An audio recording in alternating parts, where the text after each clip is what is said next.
Today we're going to learn about the base 10 number system. And although this sounds scary, it's just the way we write and say numbers. This is a graphic representation of our place value system. Let's look at a number. Notice how the 4 is in the hundreds place, the 2 is in the tens, and the 7 is in the ones. This number lives only in the units bungalow. What does that mean? When we talk about how we pronounce this, we say 427. Now take a look at this number.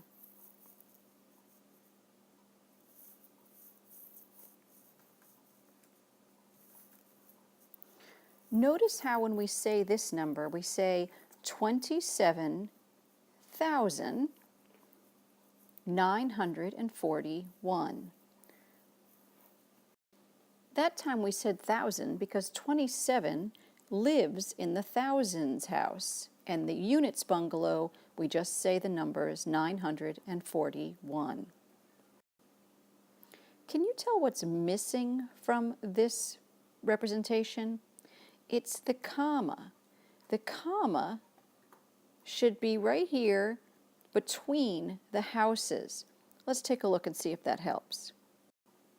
Now I'm going to write a number. I'd like you to press pause after I finish and say the number out loud. Then push play and see if you said the same thing as I'm going to say. Take a look at this number. Look at the number.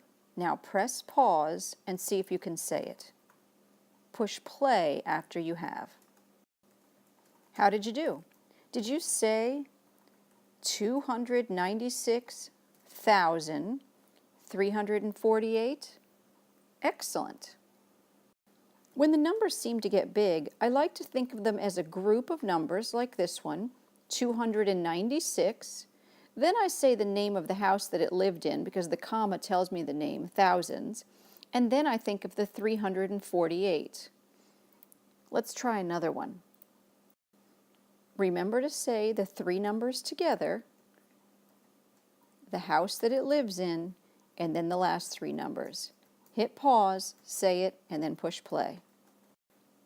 This number is 688,293. How'd you do that time? This time I'm going to add more digits. Digits are the numbers 0 through 9. 0, 1, 2, 3, 4, 5, 6, 7, 8, 9. And then once I finish writing, I want you to push pause and say the number. Then press play. Let's start. Push pause and say this number. This says 1,294,321. How'd you do? Now try to say this one after you push pause. Did you say 6,409,243? This one might seem trickier, but nothing has changed about the rules that I said. Hit pause and try to say this one. Did you do it? Did you say 8,006,401? Great. Did I stump you on any of these? If I did, go back and try them again. Now that you've got the hang of it, let's try and do some numbers using the places over here behind the decimal. What does the decimal do? The decimal tells you that we're talking about a part of a number smaller than 1. For example, this number says 2 and 4 hundredths, because the 4 is in the hundredths house or the beach hut. See how tiny those are? We always say and when we're naming the decimal. Again, this says 2 and 4 hundredths. Try this one by yourself. Hit pause and see if you can say it. Then hit play to hear how you should have said it. How'd you do? This 9 is in the ones unit, so we just say 9 and 41 hundredths, because again, it's living here in this hundredths beach house. I'm going to give you another one. Do your best. Try to say that one. Take your time, hit pause, say it, and then come back and see how I do it. Did you say 241 and 9/10? Great job. Standard numbers just refer to the way that you've been writing numbers your whole life. This example, though, goes all the way into the 10,000ths, and we don't need them, so I'm just going to cover them up for now. I'd like you to try and say this number, remembering the rules about which house each of these numbers live in, and try to say it. Hit pause, and then come back. Did you say the first house, and then the name of the house, these three numbers, and the name of the house, these three numbers, the word and then these two numbers and the bungalow that they live in? Let's see.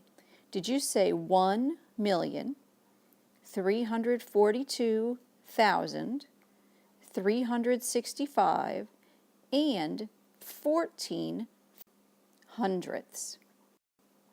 A written number is when we write out each number exactly as we would speak it.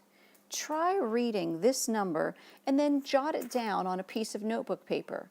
Press pause while you go get your paper and then write this number out in standard form.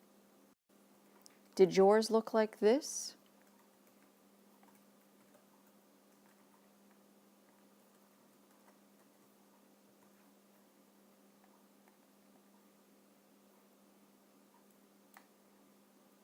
If so, way to go.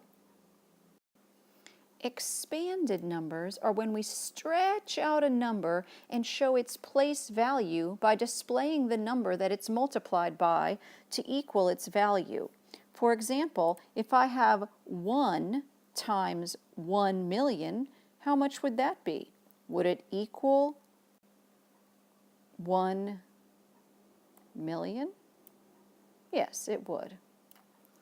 Let's take a look at this. If I have 6 times 10, what would that equal? Would it equal this, 60? Yes, it would. Or take a look at this number, 2 times 1,000. What number would that equal? 2,000. On that piece of notebook paper that you used on the other page, I'd like you to go ahead and write out what this number says if you look at the value of each of these places. Go ahead and start writing after you hit pause. What did that number look like? Did it look like the last number? That's because they're the exact same number. One is in written form, the other is in expanded form, and you've written it in standard form. Now I'd like you to take that same piece of notebook paper, turn it over because we're going to use the back of it, and fold your paper into fourths, hamburger, then hot dog. It's going to look just like the blue T that you see here on my piece of paper. Go ahead and turn your page sideways so it looks just like mine. Then label each section. The first section will just be the number. The second section will be the word written at the top. Then down here you'll write the word expanded. And then here, be ready because I want you to say this number out loud to me tomorrow. Then I'd like you to show me here what the written value of this number is, and then the expanded form of how it would look down here. And like I said, be ready to say it out loud to me tomorrow. I can't wait to see you tomorrow.